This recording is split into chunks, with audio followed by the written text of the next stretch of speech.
pesquisadora e professora da especialização e pós-graduação em Estrito Sensu na Escola Nacional de Ciências e Estatísticas, doutora em Geografia na Universidade Federal Fluminense, mestra em Geografia pela PUC-Rio e graduada em Oceanografia na UERJ. Hoje comigo aqui no palco do Carioca da Gema, Letícia Gianella. Letícia, obrigado pela presença. E eu queria começar com uma citação do professor Marcelo Lopes, da FRJ, que no seu livro Mudar a Cidade, ele nos diz: não há saber sobre o social que não seja sócio-histórico e geograficamente situado. Acho que falar de políticas públicas e de espaços é algo complexo, não é simples, mas nem sempre a gente consegue tratar esses assuntos com a complexidade que realmente merece, né? Mas eu acho que antes de começar essa discussão sobre políticas públicas, eu queria entender e te perguntar, afinal, o que é cidade?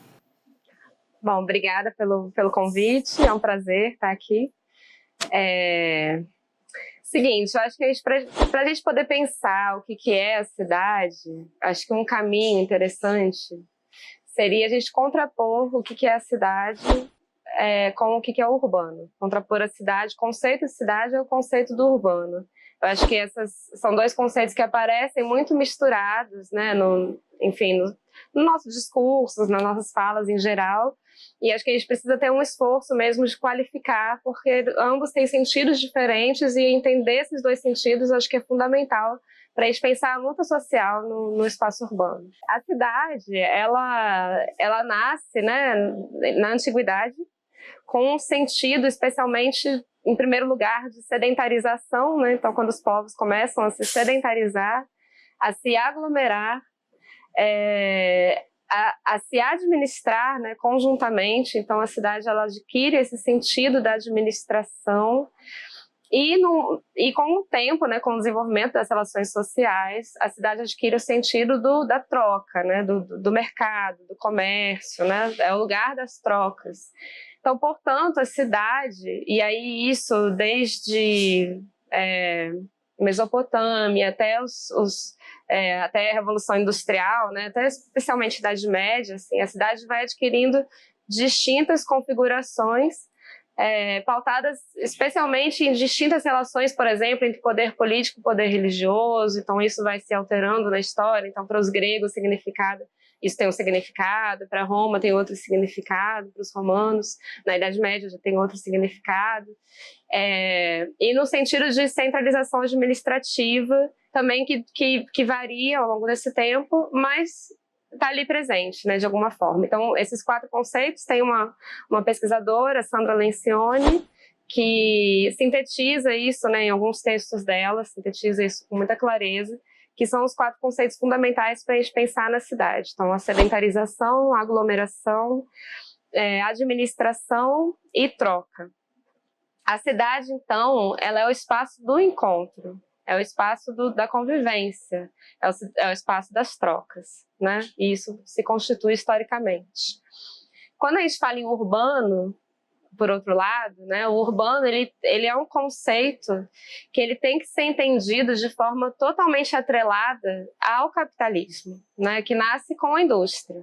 Então, o urbano ele nasce com a industrialização. E isso é, né, um dos maiores teóricos, né, do urbano, do espaço urbano que temos, né, como referência, que é o Henri Lefebvre, filósofo, sociólogo francês, deixa isso muito claro, especialmente na obra dele A Revolução Urbana, onde ele vai traçando o percurso da cidade, né, da cidade política grega, que se passa à cidade comercial, e aí a gente tem uma inflexão para a cidade industrial, que se dá da inflexão da sociedade agrária para a sociedade urbana, tendencialmente urbana. Então, o urbano, e aí a partir do Lefebvre especialmente, né, da sua obra, a gente tem que entender o urbano atrelado à indústria, à industrialização, ao nascimento do capitalismo. Então, num primeiro momento, a cidade adquire esse caráter urbano, né, para possibilitar a reprodução do capital, e a reprodução do capital, num primeiro momento, pela indústria, né, então totalmente atrelado à indústria, E num segundo momento, já nas últimas 4 décadas, né, mais um pouco, desde os anos 60 para cá, a gente tem um processo de metropolização associado já à entrada em cena de uma outra configuração do próprio sistema capitalista, né, que é a entrada em cena a partir dos anos 70, especialmente do neoliberalismo, onde a própria cidade, a própria produção do urbano, ela é o processo que possibilita a reprodução do capital. E o urbano não necessariamente que o urbano sirva à indústria, né, como nos primeiros séculos, né. O urbano em si ele passa a ser o sentido da reprodução do capital. Então, o Harvey vai falar também, em diversos textos, ele vai falar dos processos de ordenação espaço-temporal necessários para a alocação do capital excedente. E aí ele vai ser o principal também autor que vai apontar para a produção do espaço urbano como o principal meio para a alocação do excedente do capital, né? Então, e aí esse urbano, né, esse urbano que é o urbano capitalista, né, esse espaço urbano capitalista, ele engole a cidade, né? Então ele engole aquilo que seria o espaço das trocas, o espaço dos encontros, né? Ele se sobrepõe à cidade, né? Tendencialmente, segundo Lefebvre, ele se sobrepõe à cidade. E por que eu falo tendencialmente? Porque ele não consegue engolir por completo. A cidade, aquilo que configura a cidade, ela persiste enquanto potência, ela persiste enquanto práticas cotidianas das pessoas, enquanto práticas de resistência que se dão no chão da vida cotidiana. Então, o urbano tende a sufocar essa cidade, mas a cidade, ela sobrevive, né? Então, aquilo que caracteriza a cidade ainda está sempre ali, né? Está sempre ali, muitas vezes aparecendo, muitas vezes rompendo, né, a dominação, né, do urbano, e muitas vezes ela existe enquanto potência, né, enquanto semente que pode germinar no processo de luta social, né, que é o processo da luta pelo espaço urbano. Então, quando a gente fala em o que é a cidade hoje, eu acho que não tem como a gente entender o que é a cidade sem a gente entender essa relação entre cidade e urbano, né? E como que a cidade está atrelada a processos sociais que podem romper, né, esse urbano que tem como sentido a reprodução do capital. Eu quero trazer ainda essa questão do comportamento na cidade, e eu tive um grande prazer de assistir a aula sua na especialização, e em dinâmica de espaço urbano a gente tratou muito dessa questão do comportamento metropolitano, e vem popularmente conhecido como talvez o metrosexual, que traz esse comportamento metropolitano. Mas antes disso, eu queria só poder falar especificamente e trazer já para os dias atuais a questão da sua pesquisa de doutorado, quando trata da região do Porto, que passou por um recente processo de intervenção urbana, que quando a gente fala sobre modernização, soa positivista, né, em que a modernização é algo que vai trazer, então, um progresso. E que progresso é esse? É a primeira pergunta que eu me faço. E como é que foi essa sua pesquisa? E o que a gente percebe nesse processo que aconteceu? E eu queria só que você falasse especificamente de uma sigla chamada CEPAC, que foi esse instrumento financeiro que foi criado para poder fazer esse processo, entre aspas, de modernização da região do Porto Maravilha. Ok. Bom, zona portuária. É interessante porque eu defendi a tese em 2015 e algumas coisas que estavam ali somente apontadas, elas foram se mostrando, né, de 2015 até hoje, né, no processo mesmo que se desenrolou desde então. Então, hoje é muito mais claro a gente falar do que é o Porto Maravilha, porque a gente tem elementos empíricos que mostram com muito mais clareza o que é esse processo, né? Então, sai da dimensão mais especulativa sobre a operação para a dimensão mais concreta do que aconteceu, do que vem acontecendo mesmo, né? Então, acho que é uma boa pergunta até para retomar essa reflexão. E muita gente tem pesquisado também o Porto Maravilha, desde que eu defendi a tese em 2015. Então, tem um acúmulo de várias discussões, de vários outros acadêmicos, né, pesquisadores, que estão se debruçando também sobre o tema desde então. Então, o que eu vou falar aqui tem esse acúmulo também, não é só da minha tese, né?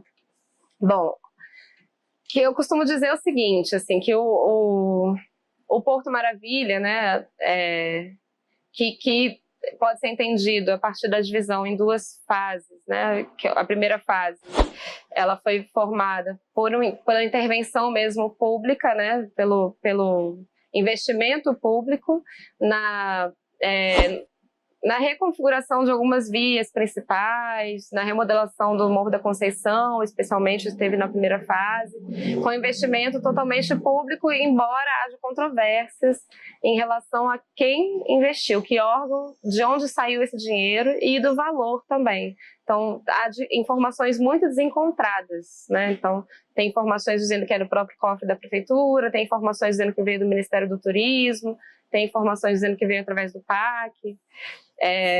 Mas, enfim, esse é um ponto. Então, é na casa de 180 milhões de reais, né, essa primeira fase.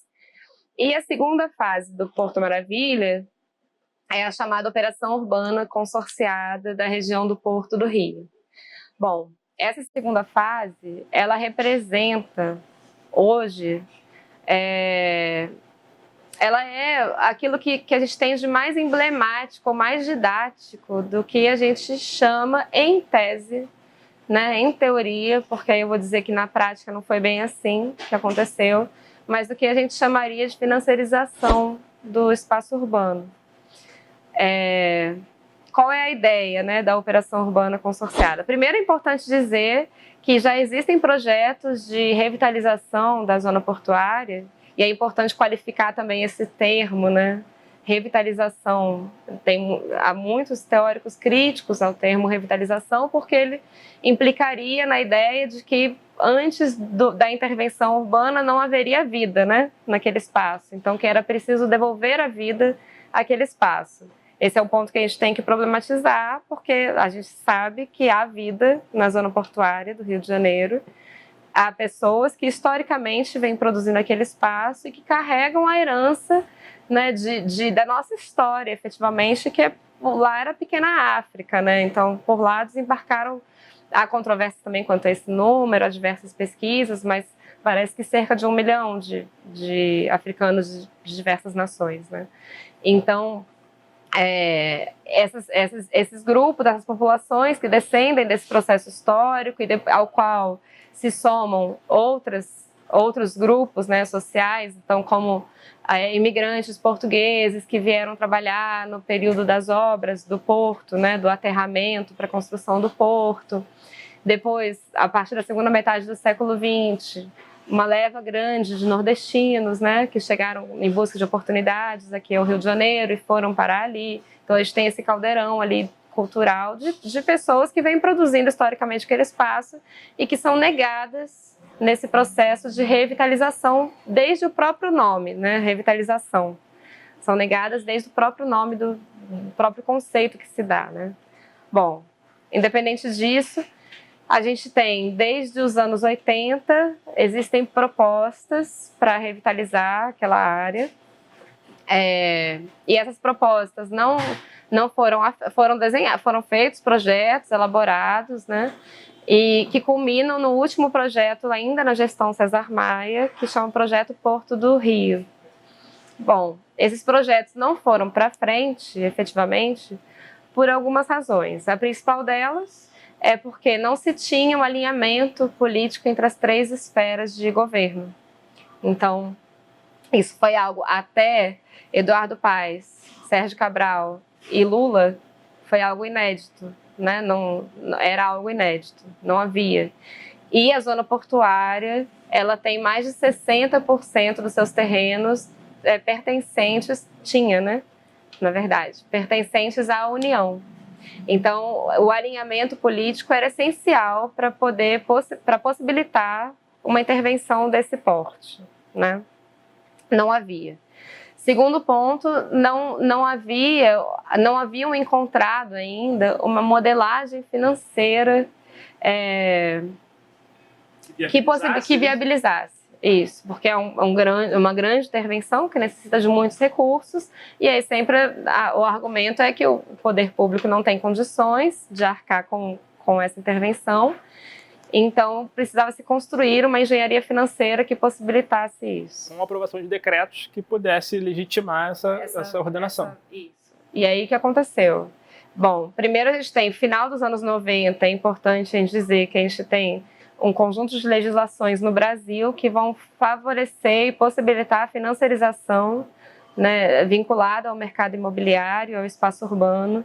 Então, tem o Sistema Financeiro Imobiliário, em 97, a lei do SFI, em 97, que regulamenta os fundos de investimento imobiliário, que regulamenta os créditos de recebíveis imobiliários e que regulamenta que cria a alienação fiduciária, que é muito importante, né, para esse processo.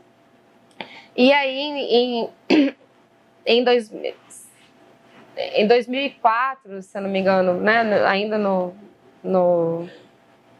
antes, pré-Eduardo Paes, né, antes da gestão César Maia, foi formado um consórcio chamado Consórcio Rio, Mar e Vila, que era composto por Odebrecht, OAS, Carioca e Andrade Gutierrez. Andrade Gutierrez, logo ela sai. Então ficam as três que são hoje as que compõem a concessionária Porto Novo. Essas empresas formam esse consórcio Rio, Mar e Vila e entram com uma proposta de manifestação de interesse que o César Maia tinha lançado, um edital para proposta de PMI, né? Então essas empresas fazem uma modelagem financeira do projeto Porto do Rio, que era o projeto urbanístico, né, que tinha sido feito para a zona portuária. E aí elas entram e oferecem essa proposta ainda no governo César Maia, mas aí por conta de imbróglios entre as esferas de governo, por conta de imbróglios envolvendo o Museu Guggenheim também, que foi um fiasco, né, na gestão César Maia, a sua tentativa de implantar o Museu Guggenheim aqui, ele deixa quieto, já estava no final da gestão, enfim. E aí quando o Eduardo Paes assume, ele assume com um compromisso de retomar aquela proposta, ou seja, aquela modelagem financeira que foi desenhada, elaborada pelas empreiteiras. Então, aí que começa a surgir, então, esse instrumento que é o CEPAC. Na prática começa a surgir. Tá, vou chegar no CEPAC. Bom, e aí essa modelagem, né? Então, porque é muito importante a gente entender isso, porque entender quem são os sujeitos que estão por trás dessa operação. Quem são os sujeitos, quem são os verdadeiros beneficiários dessa operação, né? Por isso que eu estou fazendo esse histórico todo, assim. Então, essas empresas, elas formam um grupo de trabalho. Esse grupo de trabalho, ele passa a ser coordenado por um sujeito que o Eduardo Paes nomeia como secretário extraordinário de desenvolvimento econômico, que é o Felipe Góes. Ele vem do mercado financeiro, ele vem de uma consultoria financeira, assume esse cargo, assume a presidência do IPP, coordena esse grupo de trabalho que vai pegar aquela proposta e vai transformar nos projetos de lei que são aprovados na Câmara dos Vereadores às pressas. Para um projeto desse porte foram 3 meses. Então, e aí se desenha efetivamente o projeto de lei que criam, né, a Operação Urbana Consorciada da região do Porto do Rio e a SEDURP, né? São 2 projetos de lei principais que são aprovados nesse processo, com aqueles 11 documentos já assinados em 2009, né, antes da própria aprovação do projeto de lei na Câmara. Isso foi em 2010. Bom, e aí como é que funciona, né? Que modelagem financeira é essa? E eu vou chegar no CEPAC, onde você quer que eu chegue.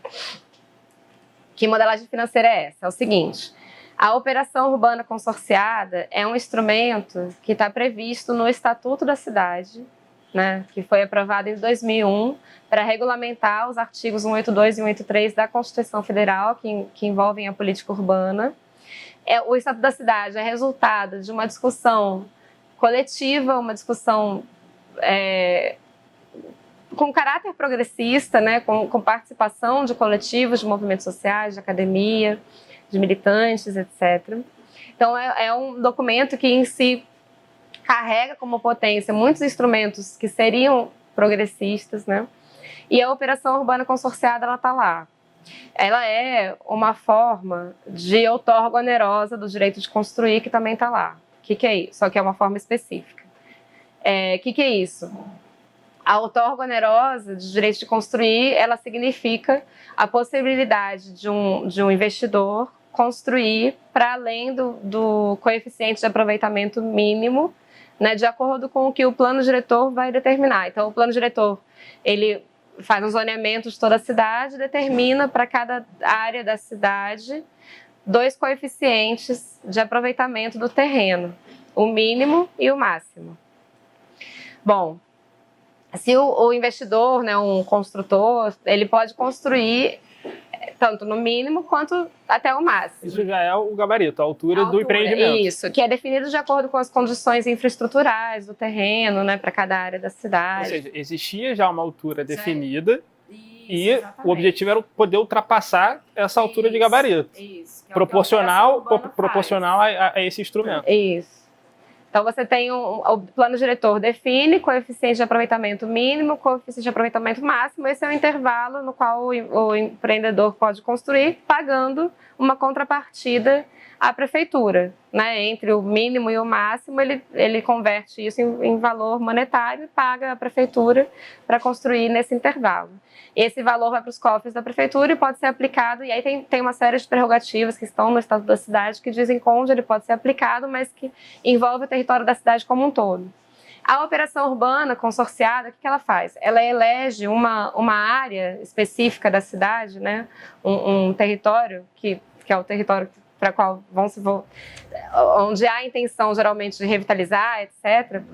E ela ultrapassa esse coeficiente de aproveitamento máximo dentro daquele território delimitado pela operação. Então, ela delimita através de uma área especial de interesse urbanístico, e aí naquele território o empreendedor pode construir além do coeficiente de aproveitamento máximo definido no plano diretor. Então, ela cria uma exceção ao plano diretor, a operação urbana consorciada. E essa outorga onerosa, essa contrapartida a ser paga, né, pelo empreendedor aos cofres públicos, determina-se com a operação urbana consorciada que ela seja reaplicada somente naquele território, não no território da cidade como um todo. Então, isso cria um círculo vicioso de investimento focalizado, cria-se um enclave territorial na cidade, né? Mas isso poderia ser positivo para a construção de políticas públicas ou de moradias, inclusive para as famílias que foram removidas desses espaços e depois sofreram um processo de remoção forçada e indireta também? Então, vários autores, né, como a Mariana Fix, arquitetos de São Paulo, João Sete Itaque, Ferreira escreve, a Hermínia Maricato, tem diversos textos onde eles falam das contradições envolvendo esses instrumentos, assim, né, que como seria possível se apropriar desse instrumento para o benefício da população. E aí há contradições, né? Há posicionamentos diversos quanto a isso, assim. Eu vejo que efetivamente, enquanto se você olha só para o instrumento, sim, seria possível pensar em alocar, por exemplo, todo esse recurso adquirido com essa outorga onerosa dentro das áreas da operação em habitação de interesse social, por exemplo, exclusivamente para isso. Nas áreas centrais, né? Não longe das áreas bem localizadas. Mas isso não é feito porque senão vai atrapalhar o próprio processo de investimento, vai atrapalhar a procura dos investidores por aquele espaço. Eles querem um espaço justamente isento de conflito e de contradição. Eles querem um espaço feito para eles, né? Então eles querem um espaço elitizado. A tradução é essa, né? Se o espaço não estiver efetivamente elitizado, ele não vai conseguir atrair investidor para lá.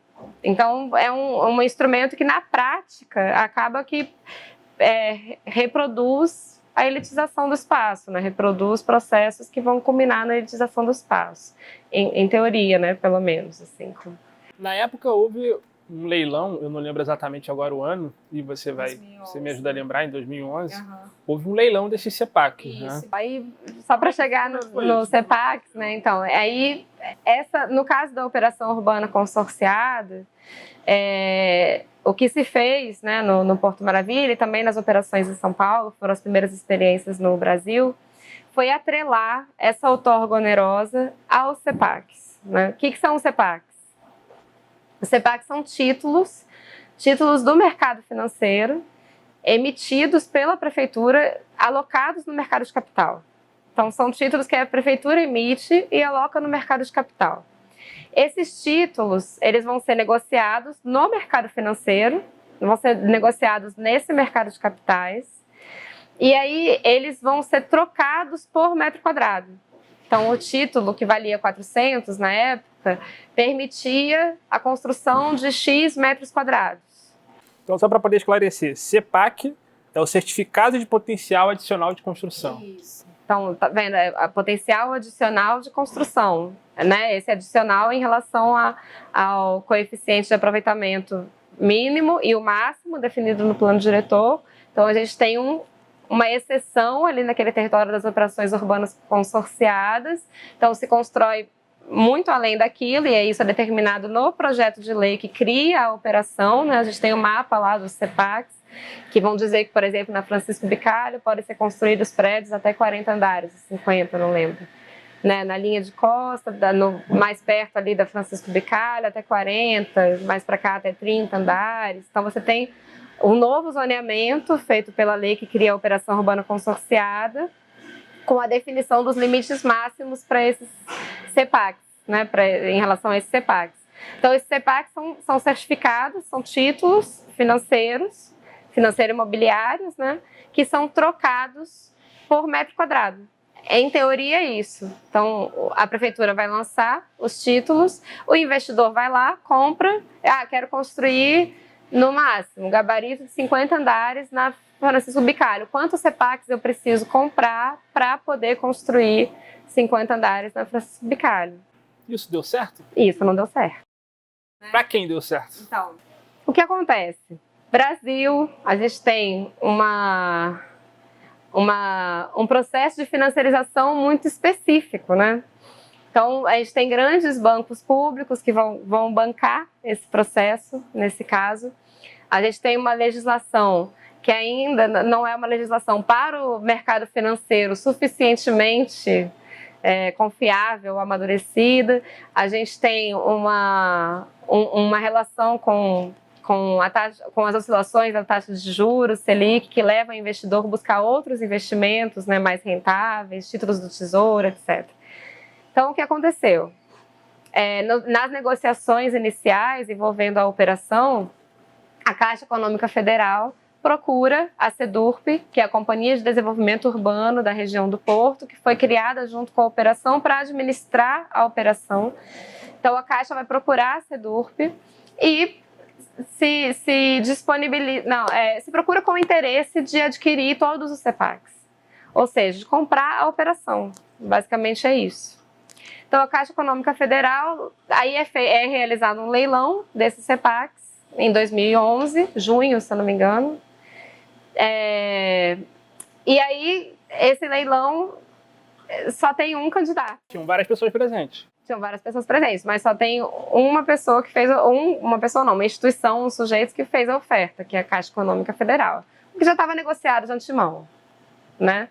Já estava negociado isso antes. Então, a Caixa, ela adquire todos os títulos, a totalidade dos CEPACs, na época de 6 milhões e alguma coisa, CEPACs, adquire a totalidade dos CEPACs e é detentora de todos eles. Como ela adquire? Ela dá como garantia de pagamento o FGTS, né, o Fundo de Garantia do Trabalhador. Então, é um dinheiro do trabalhador que estaria garantindo a operação. Esse é um ponto principal, assim, dessa engenharia toda, né? Aí você tem um contrato assinado da parceria público-privada entre SEDURP, Prefeitura e concessionária Porto Novo, que ganharam a licitação para a execução das obras e dos serviços naquele território, não só as obras, né, mas também os serviços de coleta de lixo, iluminação do entorno como um todo. E aí, essa concessionária, quem são as 3 empresas? Odebrecht, OAS, Carioca Engenharia. As mesmas que lá atrás fizeram a modelagem financeira do projeto. Bom, você tem um contrato assinado que se compromete a pagar essas empreiteiras por 15 anos, renováveis por mais 15, o valor de 7 bilhões,6, né? 7 bilhões 600 milhões de reais. Tem mais 400 milhões que são referentes aos custos da SEDURP. Então, totaliza 8 bilhões. O que a Caixa tem que pagar no tempo, né, com um cronograma de contraprestações mensais. A Caixa precisa ir liberando esse dinheiro para pagar essa operação. Pressupõe-se que a Caixa pagou 3 bilhões, garantiu 3 bilhões e meio de reais com o FGTS. E aí a ideia é que a Caixa ia... é detentora desses títulos, ia negociar esses títulos no mercado de capitais, e aí com essa negociação ela conseguiria remunerar o seu fundo de investimento imobiliário criado e que está atrelado ao FGTS. Até porque a Caixa não constrói, então ela está com o título na mão de construção, mas ela não constrói. Isso, ela é intermediadora do negócio. Mas o que aconteceu? Assim, não houve procura pelo CEPAX, o leilão foi em 2011. Até hoje, a gente está em 2018. Acho que 8,72% dos CEPACs foram efetivamente consumidos, e os que foram consumidos não foram comprados pelos investidores, pelos empreendedores, né, os incorporadores e construtores. Não foram. Eles foram negociados com a Caixa, no sentido de que a Caixa entrou como sócia dos empreendimentos. A Caixa entrou como permuta dos empreendimentos. Ou seja, não está entrando dinheiro. E isso fez com que, em 2015, né, quando eu escrevo a tese, a análise para aí, que era o que estava acontecendo até então. Estava no processo de venda dos imóveis. Estava num processo de que a Caixa não tinha conseguido vender os CEPACs, então a Caixa começou a entrar como sócia desses empreendimentos. Então, esses prédios que a gente vê lá novos, né, na zona portuária, são 7 que foram construídos efetivamente, a Caixa entrou como sócia. Né? Então, não entrou dinheiro, o fundo não foi efetivamente remunerado pela comercialização dos CEPACs. E o cronograma de pagamento tem que ser cumprido, senão a operação para, que é o que aconteceu agora esse ano, e já vem acontecendo desde 2016, na verdade. Então, você colocou toda essa explicação de um fato prático em que ocorreu, então, na cidade do Rio de Janeiro, e me fez lembrar, e você citou o Lefebvre na sua primeira resposta, e eu queria trazer um pouco do conceito que o Lefebvre traz no direito à cidade, do valor de uso e o valor de troca. Então, eu queria que você explicasse que conceito é esse, valor de uso e valor de troca, e como é que ele se dá na prática na cidade. É possível, como um cidadão, eu andar pela cidade ou, de alguma forma, visualizar o valor de troca se sobrepor ao valor de uso na cidade? Como é que é isso? Tá, vamos lá. Bom, primeiro a gente tem que entender o seguinte, né? O espaço, ele não é neutro, né? Então, o espaço não é um palco, não é um substrato, não é algo sobre o qual o espaço o que a gente vê, né? Assim, o material, o que a gente percebe, né? Como diz o Lefebvre, ele não é algo que está ali e no qual as relações sociais ocorrem à parte dele. Então, a gente precisa entender que o espaço, ele é, ao mesmo tempo, produto e produtor das relações sociais. Se a gente vive num modo de produção capitalista, né, o espaço vai tanto refletir o modo de produção capitalista, quanto ele vai possibilitar a reprodução do modo de produção capitalista. Né? Então, ele vai ser produto e produtor das relações sociais capitalistas. Então, para a gente olhar para o espaço, e aí é o caminho que o Lefebvre faz, é o caminho que o David Harvey faz, para a gente olhar para o espaço urbano, é preciso a gente olhar a partir das categorias que vão entender a sociedade capitalista e trazê-las para o espaço urbano, para a cidade. Então, assim como Marx vai começar o Capital a partir da mercadoria, né, como elemento central, né, do modo de produção capitalista, e é a partir da mercadoria que ele vai destrinchar valor de uso, valor de troca, a gente precisa olhar para a cidade também entendendo esses conceitos e como que ele se dá na cidade, né? Então, acho que sua pergunta é bem pertinente nesse sentido. Assim. O valor de uso está atrelado efetivamente ao uso, à utilidade, né? Em tese é muito simples assim, entender isso, né? E o valor de troca está atrelado à comensurabilidade entre distintos valores de uso, né? Então, valores de uso têm que ser trocados, tem que existir algo ali que é comum a essa troca. E isso é representado pelo valor de troca. Numa sociedade capitalista, em que o espaço ele é o espaço capitalista, o solo, o imóvel, né, a cidade em si se torna mercadoria. Se ela se torna mercadoria, ela incorpora valor de uso e valor de troca, né?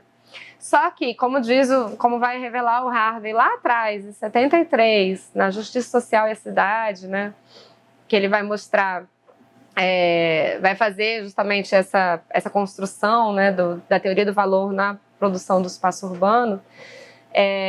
O espaço urbano ele tem características singulares. Então, primeiro, é fixo, tem localização absoluta, né? Ele é fixo, tem localização absoluta, portanto, implica em monopólio, né? Numa sociedade pautada na propriedade privada. Ele implica em monopólio, o que é de um não é do outro.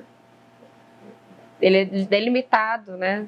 Há um efeito de raridade aí também, porque você tem esse espaço delimitado. Isso. Que ele não se multiplica, você só tem aquele espaço ali que o efeito de raridade traz a questão da valorização. Isso, é por aí. Exatamente. É uma mercadoria, né, que ela é adquirida em um momento do tempo e usada por um longo período. Isso implica em envolver a financiarização, né, envolver endividamento, né, então envolve muito recurso, né, um alto recurso investido que geralmente é pago ao longo do tempo porque é muito alto, né, e o uso é por um longo período. Ele envolve a exclusão de usos ou a sobreposição de usos distintos. E aí isso significa o quê? Que o valor de uso e o valor de troca estão sempre presentes e para cada sujeito ele significa algo diferente. Então, o que é valor de uso para um locatário é diferente daquele sentido daquele imóvel para o seu proprietário. Então, o proprietário vê aquele imóvel como valor de troca. Um proprietário que vai comprar um imóvel para ele morar é diferente de um cara que vai comprar para alugar, para obter renda, né? Então, ele está interessado num cara que compra para morar, ele está interessado no valor de uso, mas numa sociedade capitalista também no valor de troca potencial ou futuro. O cara que está comprando para investir, ele está interessado no valor de troca daquele. E aí isso chega ao limite de que hoje, né, com a financiarização, né, total da vida, da economia, a propriedade passa a ser pulverizada através dos fundos de investimento imobiliário.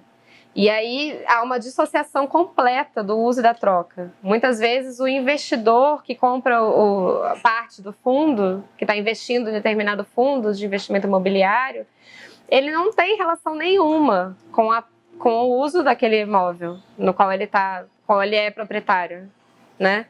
Então, isso é uma dissociação completa entre valor de uso e valor de troca. Aquilo adquire um valor de troca simplesmente sem nenhuma vinculação com o valor de uso para ele, mas tem valor de uso sempre para alguém, né?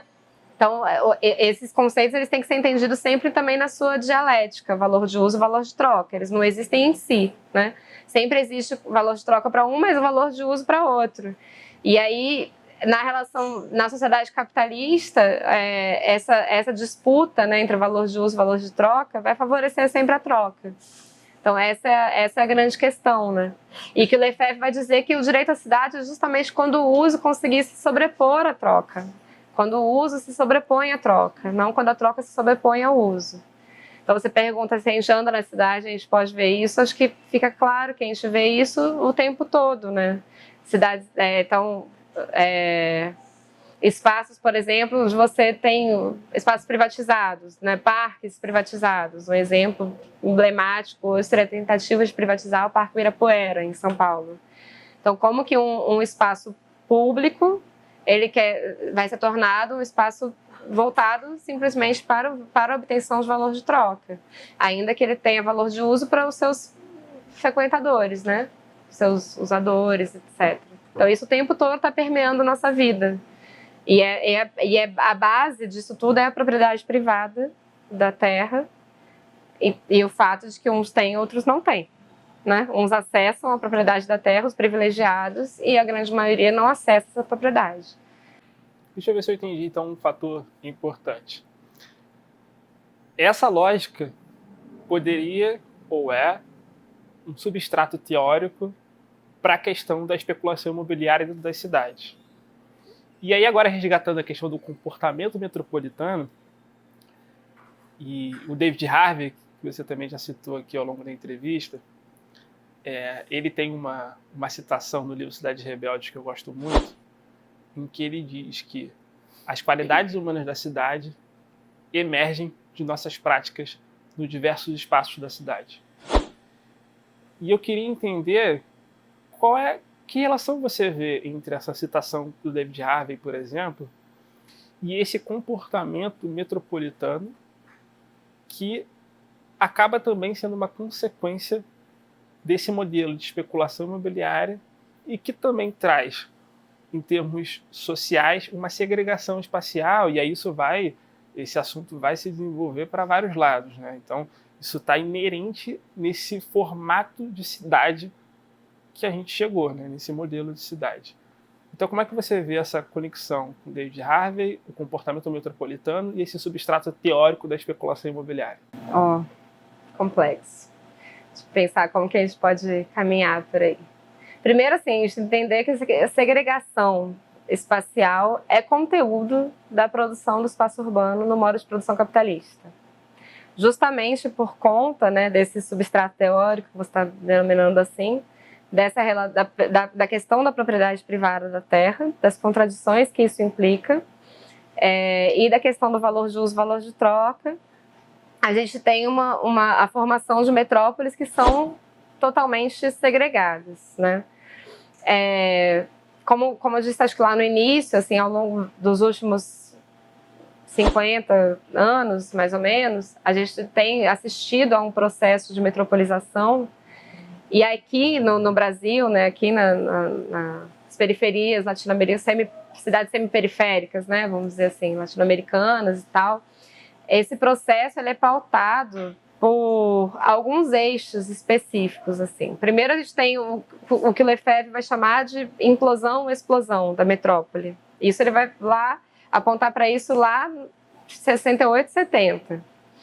Então ele estava começando a vislumbrar aquilo no contexto ainda ali francês e tal. A gente hoje vê com muito mais clareza, né, esse processo, assim, empiricamente. Então, o que é essa implosão e explosão? A gente tem, de um lado, a dispersão mesmo horizontal da cidade, conformando as grandes metrópoles, e isso na América Latina, no Brasil, é muito... Você está dizendo um espraiamento urbano. Espraiamento mesmo, é muito claro. E esse espraiamento, ele tem alguns sujeitos hoje fundamentais. Primeiro, você tem um processo periférico de autoconstrução, né? De pessoas que não conseguem acessar a moradia nas áreas centrais, bem localizadas, bem infraestruturadas, não tem justamente condição de acessar aquela propriedade, então vão para a autoconstrução em loteamentos periféricos. A gente tem a atuação de condomínios, né, de construtoras, incorporadoras, construindo condomínios voltados, tanto em algumas cidades, né, em alguns eixos de metropolização, para classes altas ou médias altas, né, seguindo o modelo norte-americano de suburbanização, quanto a gente tem os condomínios voltados para a classe média-baixa, né, de massa, de grandes blocos, com baixíssima qualidade de construção, de construtoras que encontraram esse nicho, né, de mercado. E aí construíram grandes bancos de terra, né, grandes monopólios mesmo, com bancos de terra nas periferias das grandes cidades, e aí das grandes e médias cidades no Brasil também, e vão construindo esses condomínios voltados para as classes médias baixas, enfim. Como a MRV, né, tenda, é uma característica, né, da metropolização. E a gente tem os eixos logísticos, que também são grandes atores da metropolização hoje no Brasil, né? Então, quando a gente sai daqui e começa a pegar a Dutra, a gente vê muitos terminais logísticos, né? De diversos modais, assim. E, ao mesmo tempo, você tem um processo de implosão da metrópole, do centro da metrópole, né? Que se dá por conta da raridade do espaço. Então, o espaço central, bem localizado, infraestruturado, né, ele se torna raro, porque tem um limite absoluto. Isso a Ana Fani fala muito disso, né, professora da USP. Existe um limite, efetivamente, né, do espaço absoluto mesmo, né, e do monopólio da propriedade privada da terra. Então, a grande contradição da propriedade privada da terra na produção do espaço urbano é que esse espaço bem localizado, bem infraestruturado, ele se torna raro. Então, o capital precisa encontrar novas formas novos ajustes espaciais, né, para conseguir possibilitar a sua reprodução. E isso se dá através desses projetos de renovação urbana, de revitalização, projetos muitas vezes associados à realização de mega-eventos, como foi o caso do Brasil e de várias outras cidades do mundo. Então, são processos que fazem parte do mesmo processo, na verdade, né? São eixos, né, da metropolização que acontecem juntos e que vem acontecendo isso muito nos últimos 40 anos. Então, de um lado, você tem uma ocupação, né, das periferias das cidades pela população que não consegue acessar e nunca conseguiu, né, tem êxodo rural historicamente, então você vem, enfim, aí a gente vai na nossa história, vai desde a Lei de Terras, né, 1850, e a gente vai assistir esse processo de forma diferente. Deixa eu pegar esse gancho, então, da década de 50 e 60, até porque já estourou nosso tempo aqui, já chamaram a minha atenção, mas eu quero fazer essa última pergunta que eu acho muito importante para a gente conseguir fechar.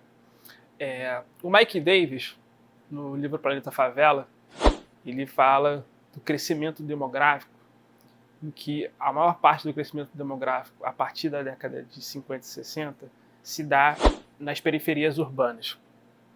E no Brasil, na década de 60 e com um maior grau de expressão na década de 70, é quando começa a surgir esses condomínios murados, né? Então, esse modelo de moradia que tem como resultado uma homogeneização daquele espaço. E isso é um modelo que na época se vendia economicamente, que trazia um discurso inclusive da segurança, né? Então você tinha um modelo de moradia que era mais seguro e que era mais controlado. Só que parece que se esqueceu que a cidade é um espaço que é comum e ela cresce e se aglomera. Esse crescimento entra, então, para um fator um pouco caótico, que é um dos temas que a gente tem também, que é a questão da segurança pública. O que me leva a crer que esse modelo de moradia fracassou em alguma instância, pelo menos na instância da cidade, e principalmente quando a gente fala de segurança.